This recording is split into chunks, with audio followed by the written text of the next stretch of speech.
this ceasefire between India and Pakistan. So share your thoughts that it is only confined to this current ceasefire, or this will go beyond. America will finally choose some place and will mediate between India and Pakistan. There will be a formal dialogue. What do you think? India does not want to hold any talks with anyone, including Pakistan, on Kashmir. Don't you think these economic and industrial progress, development considerations are not behind Mr. Modi? The international community has to make India realize that it won't be business as usual if India continues in such activities like taking military actions against a neighboring country, targeting and destroying S-400 system, shooting down Indian Rafale, and then MiGs and then SU. So, what do you make out of this entire clash between India and Pakistan? Pakistan had a Chinese weapon, and India has a Western defense system. And with the Chinese defense system, the Western defense system was made ground zero. Well, first of all, Pakistan proved that it can defend itself. Pakistan, in any military clash with India, Pakistan's main goal is to defend itself against Indian aggression. And Pakistan did that very well. It proved to the world. UN could not stop India from attacking Pakistan. So how do you see the role of United Nations in the coming days or in the coming time? Great Britain, France, Germany and other members of the European Union, countries like Japan and Australia and all others feel the need to actually persuade India to resolve the Kashmir issue, to start peace talks with Pakistan and everything. If that is felt by the international community, then the United Nations can get involved again and can help resolve this issue too. Time for militancy is over. Now is the time for peace talks to keep raising this issue on various international platforms like the United Nations.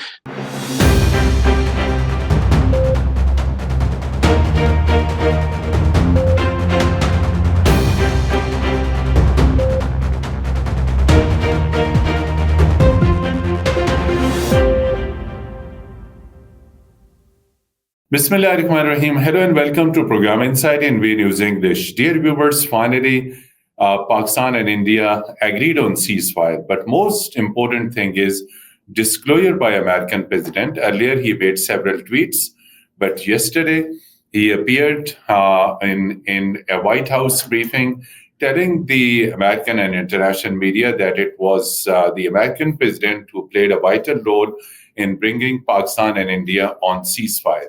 He also said that both Pakistan and India were at the brink of a nuclear war. In addition to this, he also said that behind the ceasefire is a trade interest. And he firmly believes that India and Pakistan should engage in a trade.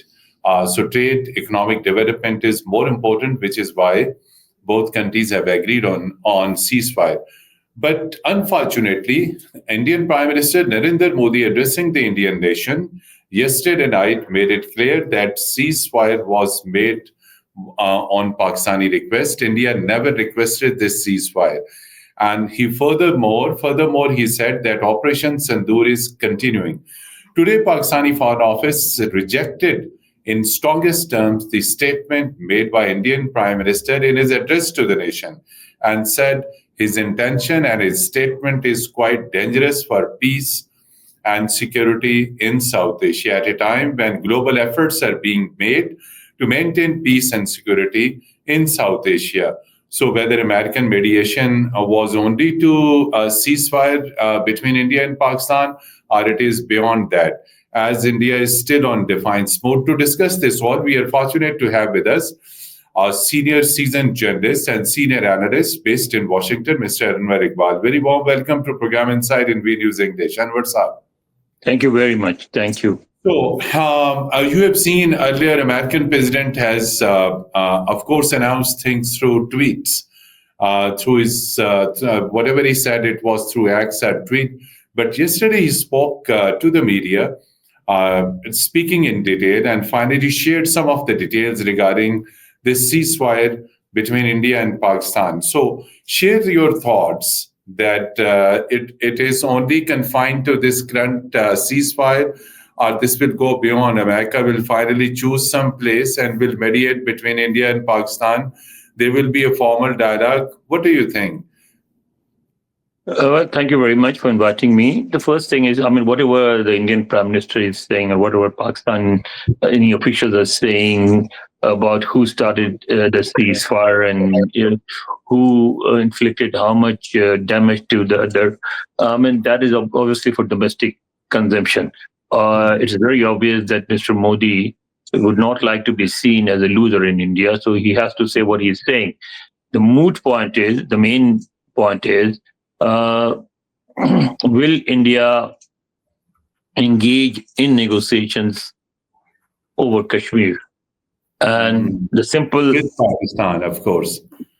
well, any not just with Pakistan, with anyone, any negotiations on Kashmir, and a simple answer is no. India will not.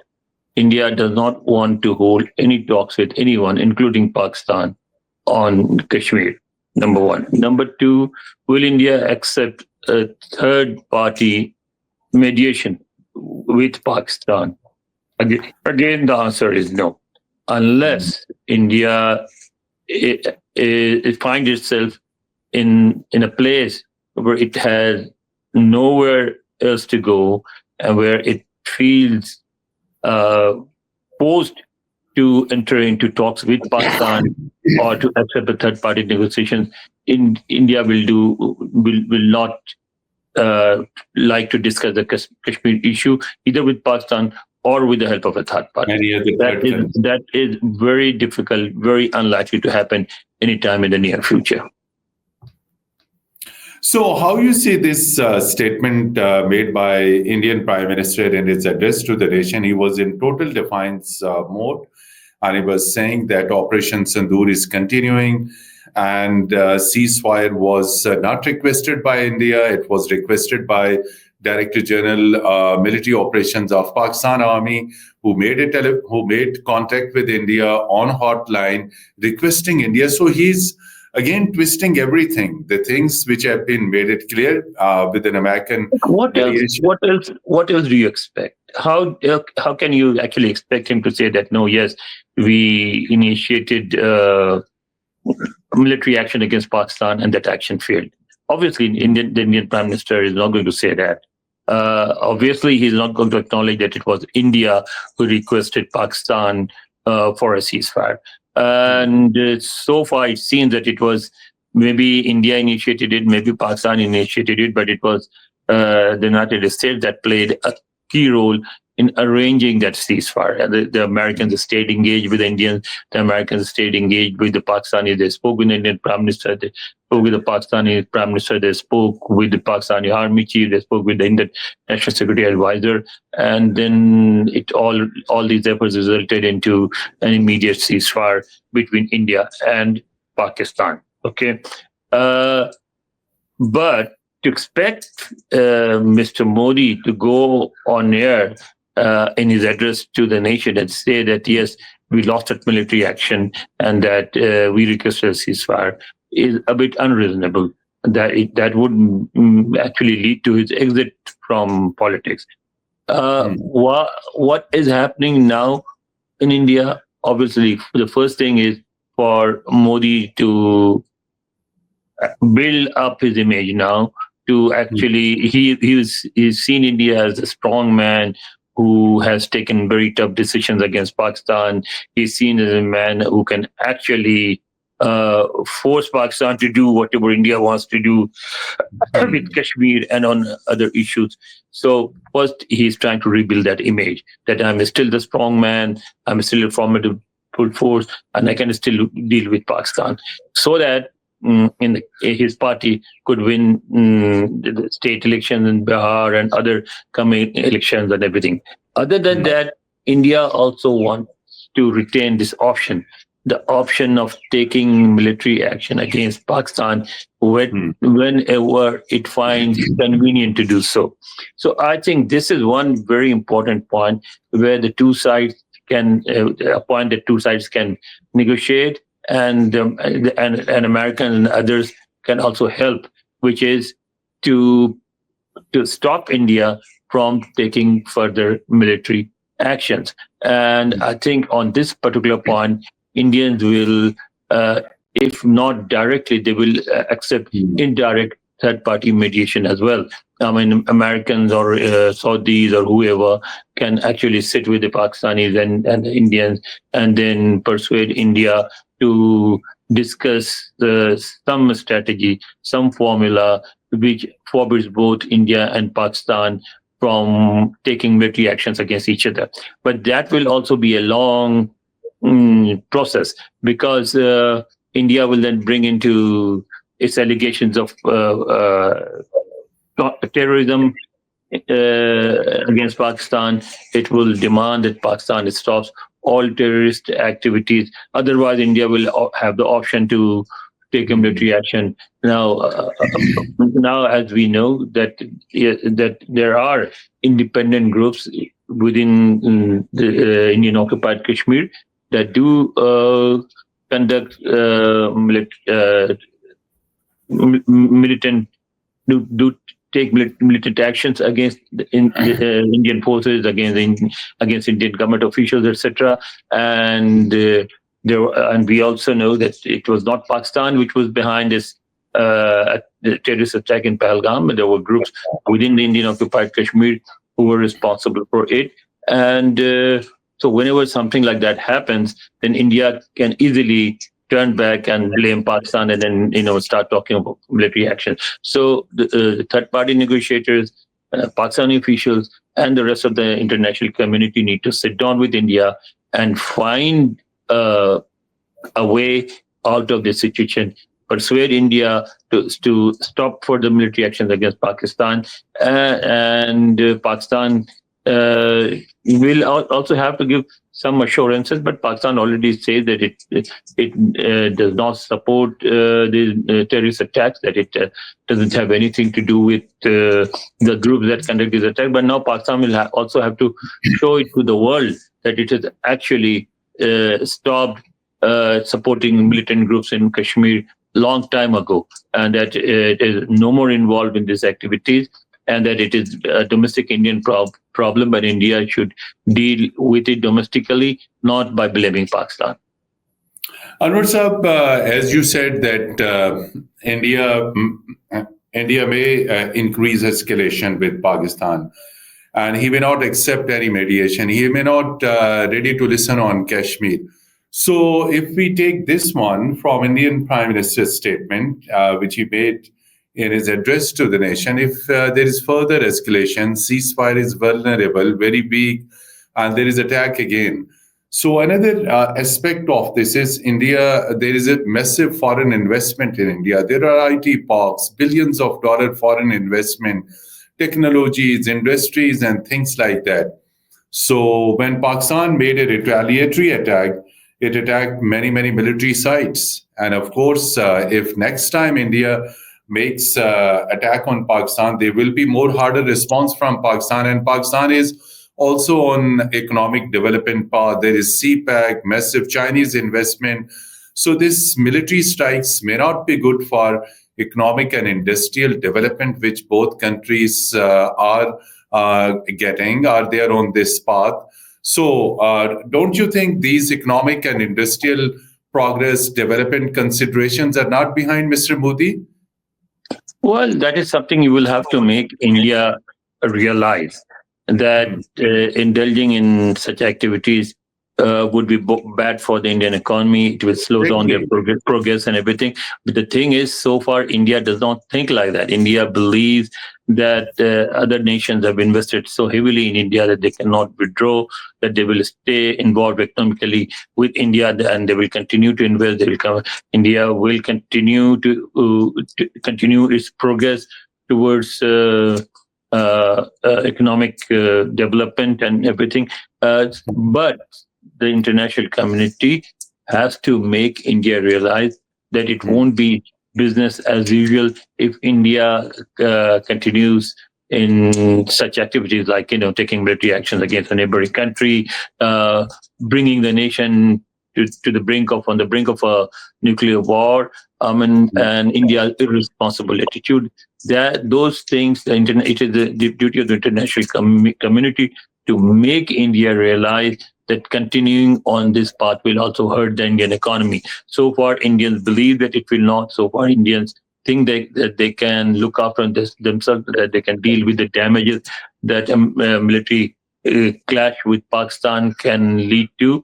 And if Indians are not made to realize that there will be economic repercussions of continuing in on this path, they will not hold serious negotiations neither with Pakistan nor with the help of a third party. Anwar Saab, while you have been in Pakistan, you have covered many conflicts from Afghanistan to the Kargil. We were together. We used to get briefings in the Foreign Ministry in 1999. Now the thing is the way Pakistan responded. It was amazing because India had a strong defense system, particularly S-400 air defense and missile system. So that had been making India more stronger, that no one can violate its airspace. Finally, targeting and destroying S-400 system, shooting down Indian Rafale, and then MiGs, and then SU. So, what do you make out of this entire clash between India and Pakistan? Pakistan had a Chinese weapon, and India has a Western defense system. And with the Chinese defense system, the Western defense system was made ground zero. Well, first of all, Pakistan proved that it can defend itself. You see, in an India-Pakistan war, Pakistan obviously does not desire to defeat India and capture Indian territories or enter New Delhi and all those things like the Indians did. They actually even claim that Islamabad has been occupied, that Lahore has been occupied by their troops, and that they have destroyed Karachi and they have destroyed Islamabad. Pakistan does not desire to destroy Bombay. Pakistan does not desire to destroy Delhi. Pakistan, in any military clash with India, Pakistan's main goal is to defend itself against Indian aggression. And Pakistan did that very well. It proved to the world that it has the capability of defending itself, and it did. And the Indians, I think, fell victim of their own narrative. They have built a narrative which is propagated by the Indian media day in and day out, that Pakistanis do not actually have the capability of defending themselves, that Pakistanis do not have an air force because of the international restrictions on supplying weapons to them, that they have not received any worthwhile military support from any other nations, and therefore India can just walk over and take Pakistan. That was proven wrong in the battlefield. Pakistan showed them that it can defend itself. And the second thing was that Pakistan has always insisted that if war is brought to Pakistan, if the Indians force Pakistan into a situation where Pakistan's solidarity, Pakistan's integrity is in threat, then Pakistan will have to go for whatever option it has. Now, the Indians always argued that no, Pakistanis are just blackmailing or bluffing the rest of the world, that they do not have the capability, or they do not have the delivery system that they can use to do what they say, which is to use whatever capability that they have, i.e., let's in plain English, to go nuclear if its own. If India poses an existential threat to Pakistan, then Pakistan will have no other option. So Pakistan now proved that yes, we have the delivery system to do it. We're not doing it because we do not want to do it. We don't want to go nuclear. We do not want a nuclear conflict in this subcontinent. But India forces us. If India forces us to do that, then we can do that. That has again been proven. So I can only hope that Indians will see their own follies, they'll see their own mistakes, and they will actually sit down with Pakistan and hold serious peace talks. That's good, but another thing is the way Pakistan responded, and you also commented that Pakistan has proven that it has the capability to to strike back against India in case of eventuality, and that eventuality was imposed against Pakistan. Pakistan did respond. Now, a broader question is that although India is not accepting the reality that it was hit hard by Pakistan, but what do you think now in South Asia? The deterrence and the security has been reestablished, and now India will not be in a position to talk on its terms of security and deterrence because deterrence and security has been reestablished by Pakistan now. Well, Pakistan, it must have been a rude awakening for India to realize that they cannot actually always have it their way. Pakistan has shown them that yes, you are the strongest power in South Asia, and you have this strongest economy in South Asia. But you cannot bully every other South Asian nation. It is not just Pakistan, but there are other South Asian nations like Nepal and Sri Lanka and Bangladesh that also feel bullied by that also feel bullied by India. So yes, that much yes, Pakistan has succeeded in doing that. But India still remains a major military power. India still remains a big economy, and Pakistan does not even, I think, wish to challenge India on those grounds. Pakistan just wants to live peacefully. And to live peacefully, it is important that India stops these activities and work with its neighbors to make South Asia peaceful. And now I would like to seek your comments other than United States. Before this escalation started, United Nations Secretary General was quite active. He made telephone call to Indian Prime Minister, then also spoke to Pakistani Prime Minister. American Secretary of State had already done this. Now coming to this specifically UN role, but UN efforts were failed. UN could not stop India from attacking Pakistan. So how do you see the role of United Nations in the coming days or in the coming time? And again, what is the United Nations? United Nations is an organization comprising independent states.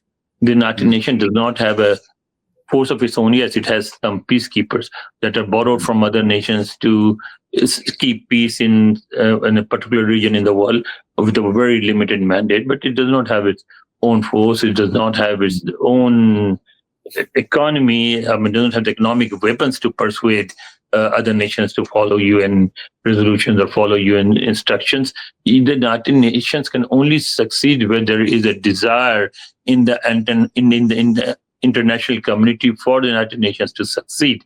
Okay, on this issue, the international community so far has not shown much interest. And before this conflict between India and Pakistan, nobody was even talking about India and Pakistan differences. Nobody was talking about Kashmir. Nobody was talking about Kashmir being a nuclear flashpoint, that India and Pakistan both have nuclear weapons, etc. These things were not even discussed. And if the international community is not involved in an issue, then the United States, then the United Nations will also only can discuss and pass resolutions, which is what the United Nations has been doing on, say, Gaza. So to expect the United Nations to actually come marching to South Asia and resolve the Kashmir issue is a bit naive. I mean, the nations cannot do much unless you see the United States,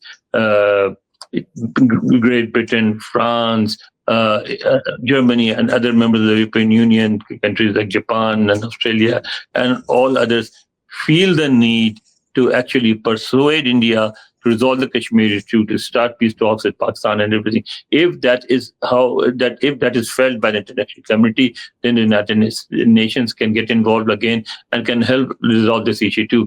But so far, I think the major world powers are more interested in doing trade with India than actually asking India to resolve the Kashmir issue. Now, since you're also a communication expert, keep eyes on communication narratives and strategic communication. So in this war, it was also a war of narratives.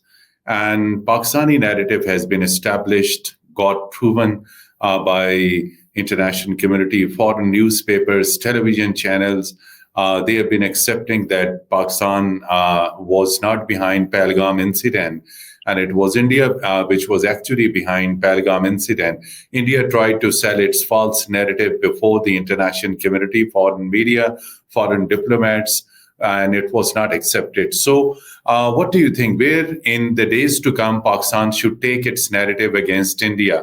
So, because it is a war of narratives as well.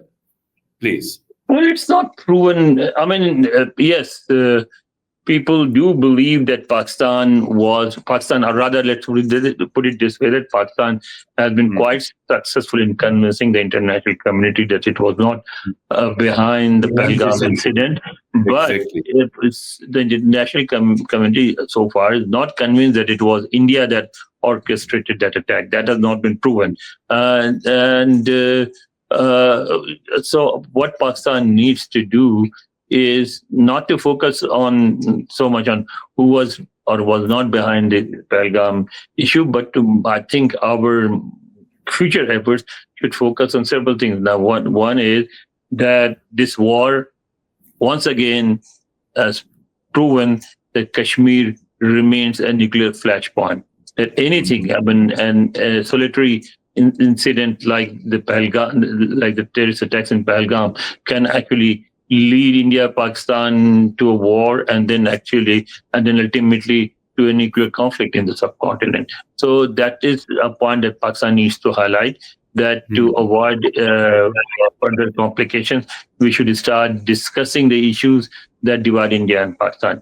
Number two, we need to convince other nations that look, the kind of military imbalance that exists in South Asia, that is what encourages India to do military adventures against Pakistan, because the Indians feel that Pakistan cannot match them in conventional weapons, and that's why they go and conduct such actions, take such actions. So the international community must try to bridge this gap and also help Pakistan build up its conventional defense capabilities, not just a nuclear capability. Pakistan should not be left with one option, that is the nuclear option. Pakistan should also be given other options to defend itself against India. So we need to work on this. There is a lot of work to be done. So another important thing is since World Bank, it was the Indus Water Treaty was finally managed and signed under the supervision and with the facilitation of the World Bank. And if, as it looks difficult, but whenever India-Pakistan talk starts, as you said, India is not ready to talk on Jammu and Kashmir. But do you think that India will definitely restore Indus Water Treaty and it will respect any intervention by World Bank? Because Pakistan has made it clear that if Pakistan's share of water is stopped, it will be an aggression of war against. So in future, there could be more tension on water. Number one. And number two, will India listen to World Bank's intervention on Indus Water Treaty? Anwar sir. Again, see, how can you persuade India to listen to the World Bank? What can you do? Pakistan cannot do much to persuade India. Only other nations can play a role in persuading India to do that. And India, first we need to actually, which is what our stand also, that Indus Water Treaty involved Pakistan, India, and the World Bank. No single party can just cancel it like this. Exactly. Okay, we suspend. There is a protection within this agreement. Exactly. Yeah, it doesn't work like that.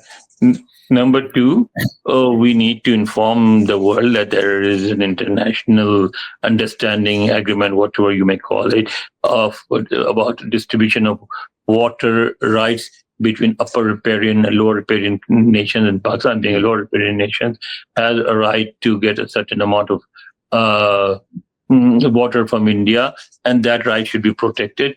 And I think this is something where Pakistan is on a stronger grounds, because if the Indus Water Treaty is ended, which is not just in favor of Pakistan, it also favors India. It distributes water between India and Pakistan, gives 6 of the 3 rivers to India and 3 rivers to Pakistan. So and then by cancelling this agreement and this treaty, then India opens the door for Pakistan to claim rights over the water of the three other rivers also to go to an international court and said, okay, now we are a lower repairing country and we need this much water, and that we should be allowed to have that much water. So I think Indians, that's why Indians have suspended it. They have not cancelled it. It is something on which I think there will serious future talks can be held, and and some understanding can be reached. And no, a strategically important question coming back to Indian occupied Jammu and Kashmir, which we say illegally occupied Jammu and Kashmir. So since it's a disputed territory, so there is a legitimate struggle of the freedom fighters, and India terms these freedom fighters as separatists and terrorists. And they have every right because it has been disputed. The area has been declared disputed, and there is a foreign occupation. So whenever there is foreign occupation, people do rise up against that occupation. So India call it these people separatists, terrorists. Pakistan call it these are the freedom fighters. And so what do you think where this narrative will go? So will in the days to come, this freedom struggle in Indian illegally occupied Jammu and Kashmir will get intensified? And if it is go accordingly, India will also enhance its repression and military action against freedom fighters. So freedom struggle versus terrorism. That is a very tricky situation. You see, India obviously will believe and will continue to believe that it is terrorism, and Pakistan and the people of Kashmir will continue to see it as freedom fight. But the thing is, after 9/11, the space for armed struggle has been continuing narrow, has continued to narrow. So it will be difficult for us to present militant activities as freedom fight. There was a time when all militant groups and militant actions in the Middle East, in South Asia, and other places Afghanistan was seen as freedom fights, but they are not seen as freedom fights anymore. So this is somewhere we need to tread very carefully. We need to think all our options. We need to think of the repercussions of such actions, and we need to take a decision that suits our national interest, not just and not just emotional gratification, but also our national interest. National interest should come first. We should think of the concerns of the international community, and there is no need for rush on these things. If Kashmiris want freedom, sooner or later they will get it. There is time for militancy. There is time for peace talks. And I think the time for militancy is over. Now is the time for peace talks to keep raising this issue on various international platforms like the United Nations. And that is what we should do. I think supporting militant activities at this stage will be counterproductive to Pakistan and will hurt the Kashmiris as well. As far as peace and security in South Asia is concerned, particularly rising tension between India and Pakistan. Lastly, I would like to seek your comments. As you said, that time for the militancy is over and time for diplomacy is still there. So do you see any success for diplomacy? Do you see diplomacy will succeed in bringing India and Pakistan? Yes, of course. I mean, India has created the ground for it. I mean, the Kashmir issue had actually been pushed, had been put on the back burner. Nobody was talking about Kashmir anymore. I mean, the last time Kashmir issue was discussed in the UN Security Council was 2019-20. That was also because India illegally merged Kashmir with the rest of the country, and Pakistan raised this issue, and that didn't lead to anywhere. And before that, Kashmir was not discussed in the UN Security Council for almost 50 years. But yes, Pakistan used to raise it at the UN General Assembly every year, which it will still do. And then the Organization of Islamic